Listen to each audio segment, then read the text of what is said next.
அலைக்கும் வரஹ்மத்துல்லாஹி வபரகாத்துஹு. வணக்கம். நாம் இன்று தரம் 8 மாணவர்களுக்கு இறுதியாக அனுப்பப்பட்ட அந்த ஃபர்ஸ்ட் டைம் பேப்பரில் 1 தொடக்கம் 20 வரையான கேள்விகளுக்கான விளக்கம் தரப்பட்டது. இன்றைய நாள் வகுப்பில் பகுதி 2 காணப்படக்கூடிய வினாக்களுக்குத்தான் விளக்கம் தரப்பட உள்ளது. ஸோ அனைத்து மாணவர்களும் இந்த பேப்பர் குழுமத்தினூடாக ஏற்கனவே முதல் வகுப்புக்கு முன்னர் அந்த ஃபர்ஸ்ட் பேப்பர் பகுதி 1க்கான எக்ஸ்பிளைன் பண்ணுறதுக்கு முதல் அந்த வினாத்தாள் அனுப்பப்பட்டது. ஸோ அனைத்து மாணவர்களும் அதை பிரிண்ட் எடுத்து நீங்கள் கட்டாயம் செய்திருக்க வேண்டும். செய்த மாணவர்கள் மாத்திரம் இந்த காணொலியை பார்க்கும்போது உங்களுக்கு 100% பிரயோசனமாக இருக்கும். ரைட், நேரடியாக அந்த முதலாவது கேள்விக்குள் செல்வோம்.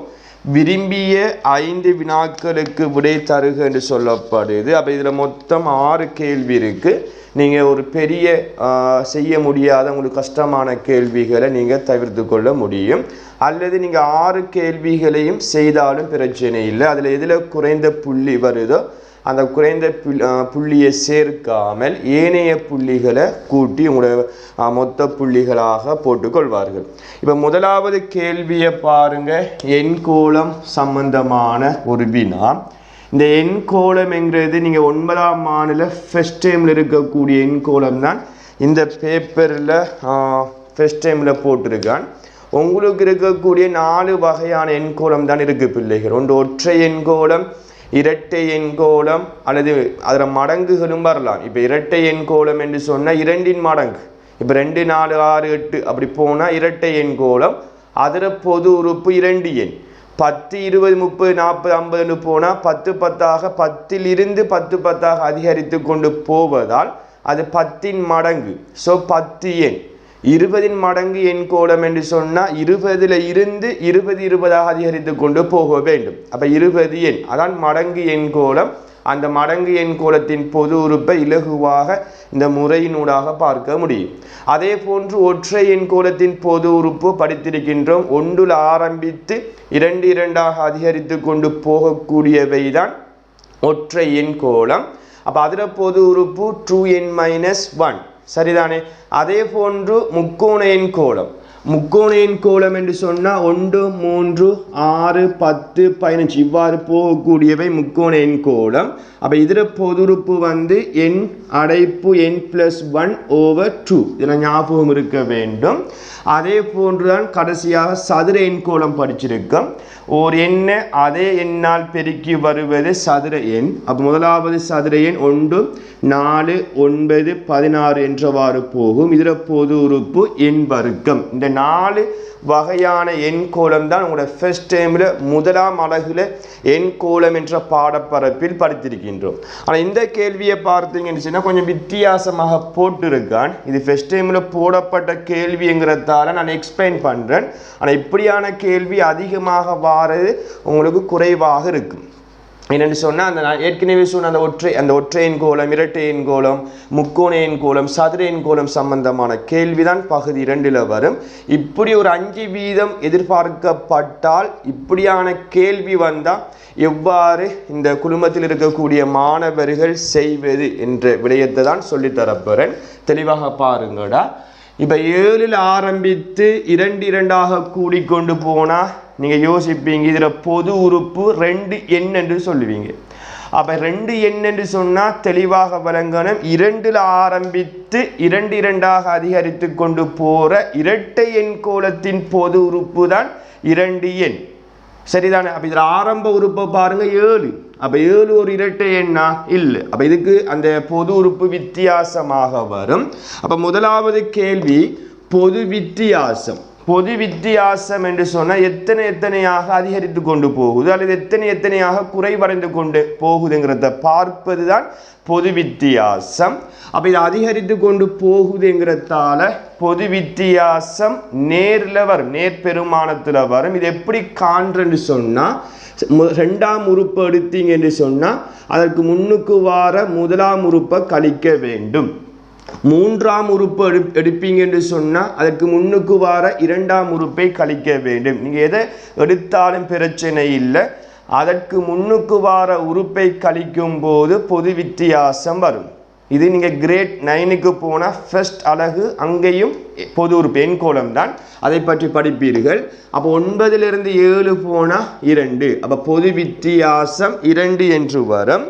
அடுத்து பொது உறுப்பை கேட்டால் எப்படி இலகுவாக செய்து கொள்வது என்று சொன்னார் பிள்ளைகள். ஃபர்ஸ்ட்டுக்கு நம்ம பொது வித்தியாசம் கண்டுவிட்டோம், அதை எண்ணால பெருக்கிற தெளிவாக விளங்கணும், எண்ணால பெருக்கணும் 2n. இப்போ நீங்கள் என்ன செய்யணும்டா, ஒரு ரஃப் பேப்பரில் 2க்கும் எண்ணுக்கும் இடையில எப்பயும் தர அடையாளம் இருக்கும். எண்ணுங்கிறது முதலாம் உறுப்பு, 2ஆம் உறுப்பு, 3ஆம் உறுப்பு அப்படியான கேள்விகள் கேட்கப்படும் போது 10ஆம் உறுப்பை கேட்டால் எண்ணுக்கு பதிலாக 10 போடணுமா இல்லையா? அதே போன்றுதான் நான் 2க்கும் எண்ணுக்கும் தரையை போட்டு அந்த எண்ணுக்கு நான் 1 போட்டால் கருத்து என்ன? முதலாம் உறுப்பு. அப்போ O2 2 வருது. ஆனால் முதலாம் உறுப்பு இங்கே 2 வருதா? இல்லை. எத்தனை வருது? 7 வருது. அப்போ நமக்கு 7 வர வேண்டும், முதலாம் உறுப்பு 7 வர வேண்டும் என்று சொன்னால் இந்த 2ஓட எந்த பெருமானத்தை கூட்டணும். அப்போ இதை கூட்டினா தான் 7 வரும், கழித்தா 7 வராது. அப்போ 2ஓட என்ன இலக்கம், எந்த பெருமானத்தை கூட்டும் போது 7 வரும் என்கிறத தீர்மானிக்க வேண்டும். அப்போ உங்களுக்கு தெரியும் 5ஐ கூட்டும் போது 7 வரும் என்பதனால அந்த 5ஐ கூட்டும் போதுங்கிறதால இங்கேயும் என்ன செய்யணும், அந்த 5ஐ போட வேண்டும். இதுதான் பொது உறுப்பு. உங்களுக்கு சந்தேகம் என்று சொன்னால் இப்போ எண்ணுக்கு 2 போட்டு பாருங்க, 2 தர அந்த எண்ணுக்கு 2 போட்டு அந்த 5ஐ கூட்டும் போது நமக்கு 2ஆம் உறுப்பு 9 வரணும். அந்த எண்கோளத்தில் வர 2வது இடத்துல வரதான் 2ஆம் உறுப்பு, அது 9 வரணும். அப்போ 2 2ஆல் பெருக்கும் போது 4, 4ஓட அந்த 5ஐ கூட்டும் போது 9 வருது. அப்போ நம்ம கண்ட பொது உறுப்பு சரி என்கிறத புரிந்து கொள்ள வேண்டும். இதே போன்று இதில் 3வது கேள்வியை பாருங்கடா, 12ஆம் உறுப்பை காண்க என்று சொல்லப்படுது. அப்போ பொது உறுப்பு கண்டுவிட்டோம், 2n + 5 மறுபடியும் எழுதி போட்டு 12ஆம் உறுப்பு என்று சொன்னால் 2 தர அந்த எண்ணுக்கு 12 போட்டு அதனுடன் 5ஐ கூட்ட வேண்டும். அப்போ 2 12ஆல் பெருக்கும் போது 24, 24ஐயும் 5ஐயும் கூட்டினீங்க என்று சொன்னால் 29 என்று விடை வரும். இதே போன்று 45 இந்த தொடரின் எத்தனையாம் உறுப்பு என்று கேட்கப்படுது. நம்ம கிரேட் அந்த ஃபர்ஸ்ட் அலகுல படிச்சிருக்கு. எத்தனையாம் என்ற கேள்வி கேட்கப்படும் சந்தர்ப்பத்தில் இந்த எண்கோளத்தினுடைய பொது உறுப்பு 2n = 5 சமப்படுத்தணும். அவன் சொன்ன பெருமானம் 45க்கு சமப்படுத்தணும். அப்போ 5 கூட்டுப்படுது, அங்கே போனால் கழிப்படும், கழிப்பட்ட 40 என்று வரும். 2 பெருக்குப்படுது, அங்கே போனால் பிரிப்படும், அப்போ n = 20 என்று கிடைக்கும். அப்போ 20வது உறுப்பு தான் 45 என்று விடையாக கிடைக்கும். இப்போ இதில் பி பார்ட் கேள்வியை பாருங்கள், அதை நம்ம படித்திருக்கின்றோம். 5ஆம் 6ஆம் முக்கோண எண்களை கண்டு. இப்போ 5வது முக்கோண எண்ணையும் காணணும், 6வது முக்கோண எண்ணையும் கண்டு அதில் கூட்டுத்தொகையை கேட்கணும். முக்கோண எண்ணுக்கான பொது உறுப்புக்கான சமன்பாடு அறிக்கை இலகுவாக எப்படி 5ஆம் முக்கோண எண் பார்ப்பது என்று சொன்னால் 5 போடுற 5க்கு அடுத்த இலக்கம் 6, 6ஆல் பெருக்கி வார விடைய 2ஆல் பிரிக்க வேண்டும் என்று படிச்சிருக்கோம். அப்போ 5 6ஆல் பெருக்கும் போது 30, 30ஐ 2ஆல் வகுத்தீங்க என்று சொன்னால் 5வது முக்கோண எண் 15. இதே போன்று 6ஆம் முக்கோண எண்ணை பார்க்க வேண்டும். 6 போட்டு அதற்கு அடுத்த இலக்கம் 7ஆல் பெருக்கி 2ஆல் வகுக்க வேண்டும். அப்போ 42 2ஆல் வகுக்கும் போது 6வது முக்கோண எண் 21. இந்த 5ஆம் முக்கோண எண்ணையும் 6ஆம் முக்கோண எண்ணையும் கூட்டும் போது வரக்கூடிய பெருமானம் தான் இந்த கேள்விக்கான விட 36 என்று வரும். இந்த 2வது கேள்வி என்னன்னு சொன்னால் அந்த வார விட நம்ம கண்டத 36 எத்தனையாவது சதுர எண். அப்போ சதுர எண் என்பது ஓர் எண்ணை அதே எண்ணால் பெருக்கிக் கொள்வது தான் சதுர எண். அப்போ 36 எத்தனையாம் சதுர எண் என்று சொன்னால் உங்களுக்கு தெரியும் 6வது சதுர எண். 6வது சதுர எண் ஒரு எண்ணை அதே எண்ணால் பெருக்கணும் என்றால் 6ஆல் பெருக்கும் போது தான் 36 வரும். ஸோ 6வது சதுர எண் தான் 36ஆக காணப்படும். அப்போ 2வது கேள்வி அதில் ஏ பார்ட் பின்வரும் திண்மங்களின் ஒரு முகத்தின் கேத்திர கணித வடிவத்தின் பெயரை எழுதுக. அப்போ திண்மங்கள் என்ற பாடம் என்ற ஒரு பகுதி உங்களோட பாட புத்தகத்தில் இருக்கு, படித்திருக்கின்றோம். இப்போ ஒழுங்கான எண்முகி என்று சொன்ன 8 முக்கோணங்களை கொண்டு அமைக்கத்தக்க ஒரு திண்மம் தான் எண்முகி. அப்போ அதிலே அந்த ஒரு முகத்தினுடைய வடிவம் கிடைக்க பெறுகின்றது. அப்போ ஒழுங்கான எண்முகிங்கிறதால நீங்கள் எழுதி கொள்ள வேண்டும். இதற்கு ஆன்சர் சமபக்க முக்கோணி. சும்மா முக்கோணி என்று போடாம சமபக்க முக்கோணி என்று எழுதி கொள்ள வேண்டும். அதே போன்று ஒழுங்கான பன்னிருமுகி என்று சொன்னால் ஒழுங்கான ஐங்கோணி. அந்த முகத்தினுடைய ஒரு வடிவம் ஒழுங்கான ஐங்கோணியாக காணப்படும். மூன்றாவது பாரு ஒழுங்கான 20 முகி என்ற 20 முக்கோண முகங்களை கொண்டு அமைக்கத்தக்க திண்மம் தான் ஒழுங்கான 20 முகி. அதுக்கும் சமபக்க முக்கோணி. அதில் முகத்தின் வடிவம் சமபக்க முக்கோணியாக இருக்கும். அதில் வளையுறு வரைய சொல்லல, சில நேரம் வரைய சொல்லுவா. நீங்கள் அந்த புத்தகத்தில் திண்மங்கள் என்ற பாடத்தில் தெளிவாக நோட்ஸ் மாதிரி நான் போட்டிருக்கு. அதில் விளங்கப்படுறதுக்கு ஒன்றும் இல்லை பிள்ளை. அதில் எத்தனை உச்சி, எத்தனை விளிம்பு, எத்தனை முகம், அந்த ஒயிலரின் தொடர்பு எல்லாம் இருக்குது. அதை நீங்கள் பார்த்தீங்கன்னு சொன்னால் விளங்கும். கிரேட் 7லையும் அந்த ஒயிலரின் தொடர்பு சம்பந்தமாக நீங்கள் படித்திருப்பீர்கள். இந்த பி பார்ட் கேள்வியை பாருங்கள். ஒரு கூட்டு திண்மம், ஒரு அரியமும் ஒரு கனவுருவும் சேர்ந்து இருக்கு. அதில் முகம், உச்சி, விளிம்புகளை எழுதி போட்டு ஒயிலரின் தொடர்பை என்ன செய்யலாம், பொருந்துதா என்று வாய்ப்பு பார்க்கட்டாம். ஃபர்ஸ்ட்டுக்கு நான் படம் வரையில உங்களோட பேப்பரில் பாருங்கள். இதற்கு எத்தனை முகம், எத்தனை உச்சி, எத்தனை விளிம்பு என்கிறத ஃபர்ஸ்ட்டுக்கு பார்ப்போம்.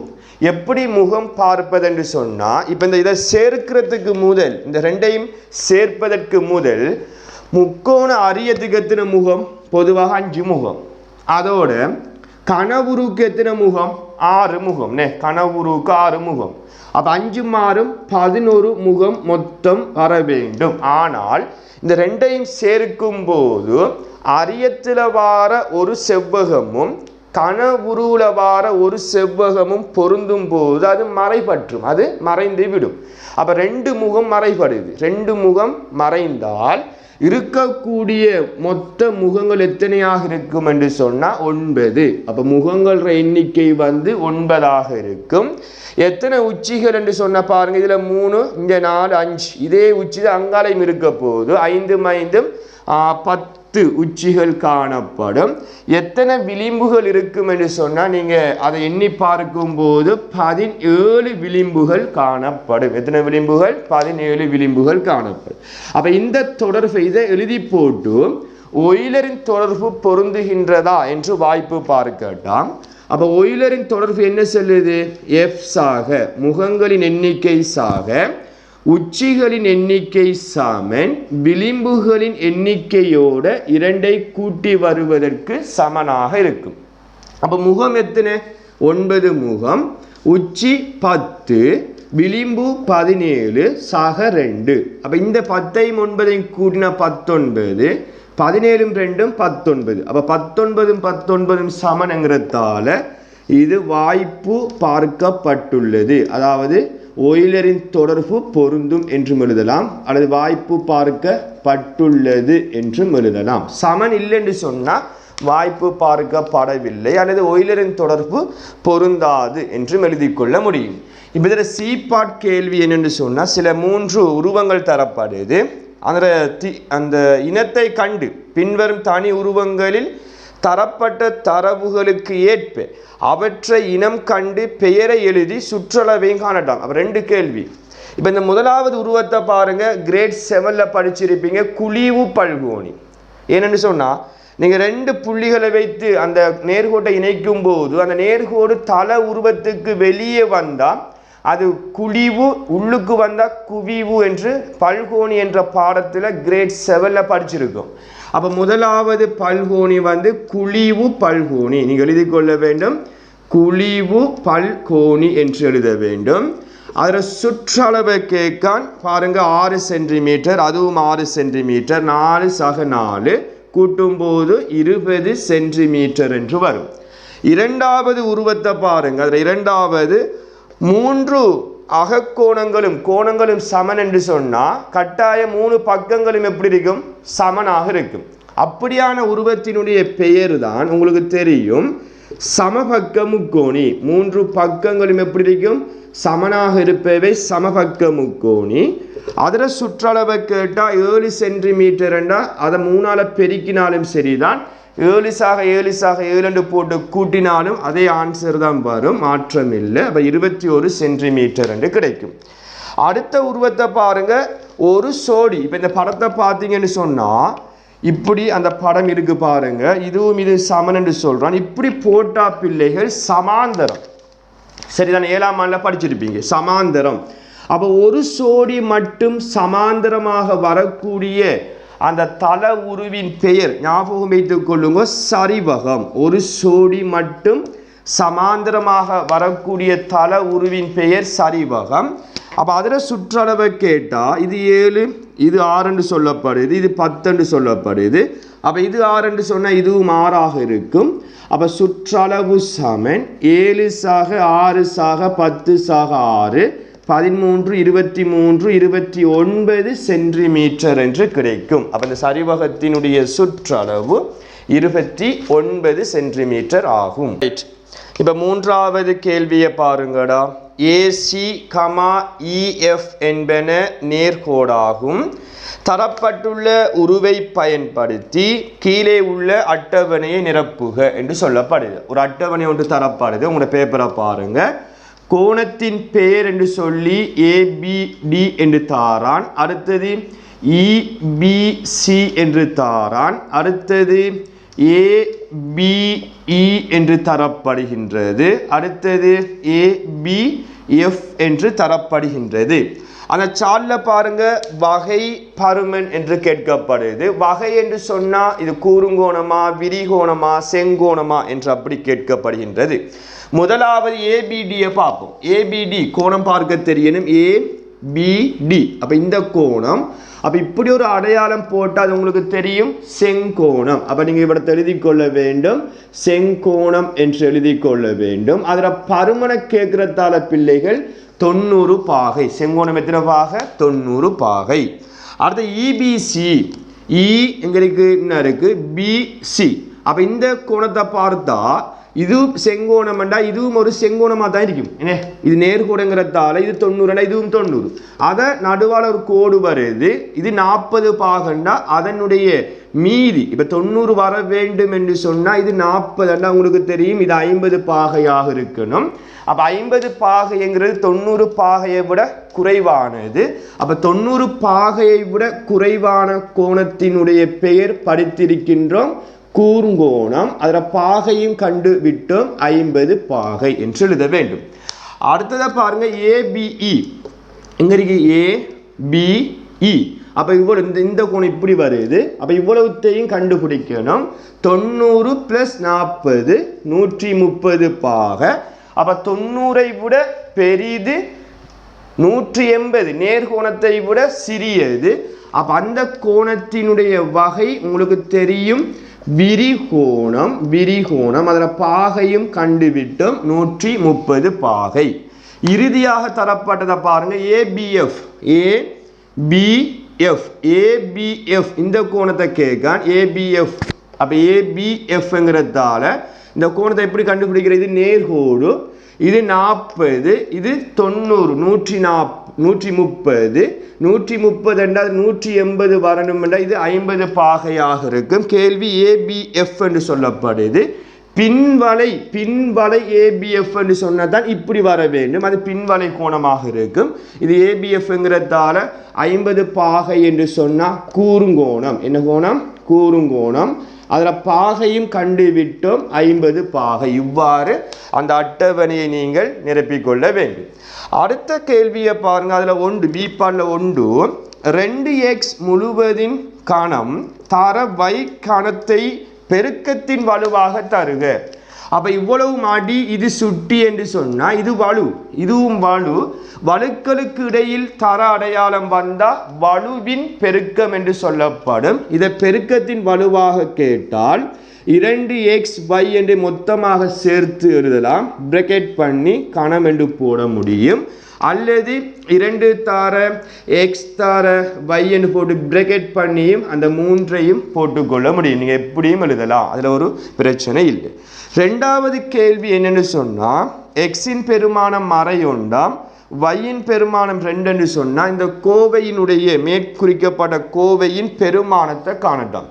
அப்போ நம்ம பெருக்கத்தின் வலுவை வைத்து செய்வது இலகுவாக இருக்கும். இப்போ பாருங்க, 2 தர எக்ஸ் தர y முழுவதின் கணம் எழுதப்பட்டதை நோட் பண்ணுவோம். அப்போ 2 தர எக்ஸுக்கு மறை 1 தர வைக்கு 2 என்று சொல்லப்படுது. நான் பெரிய அடைப்ப போகிறேன் கணம். அப்போ உள்ளுக்கு வர அனைத்து பெருமானத்தையும் பெருக்கிக் கொள்ளலாம்.